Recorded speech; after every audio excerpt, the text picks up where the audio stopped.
शहरातील या भागातील अतिक्रमण महापालिकेने हटवलं.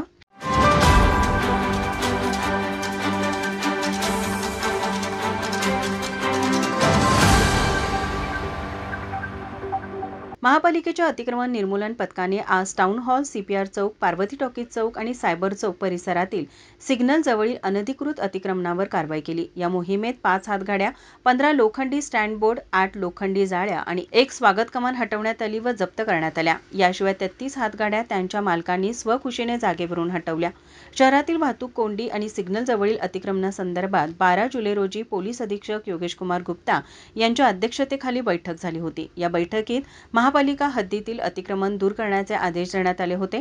त्यानुसार आजची कारवाई करण्यात आली. ही कारवाई प्रशासक के. मंजुलक्ष्मी, पोलीस अधीक्षक योगेश कुमार गुप्ता, अतिरिक्त आयुक्त राहुल रोकडे, शिल्पा दरेकर, सहाय्यक आयुक्त स्वाती दुधाने, शहर अभियंता रमेश मस्कर यांच्या मार्गदर्शनाखाली झाली. प्रत्यक्ष कारवाई उपशहर अभियंता सुरेश पाटील, अरुण गुजर, अतिक्रमण अधीक्षक विलास साळोखे, सहाय्यक अधीक्षक प्रफुल्ल कांबळे, कनिष्ठ लिपिक सजन नागलोत, मुकादम रवींद्र कांबळे, शरद कांबळे, प्रशांत अकुर्डेकर आणि अतिक्रमण विभागीय कार्यालय क्रमांक 1 ते 4 तसेच लक्ष्मीपुरी व राजारामपुरी पोलीस ठाण्याचे कर्मचारी यांनी केली. माझा महाराष्ट्र न्यूज, कोल्हापूर.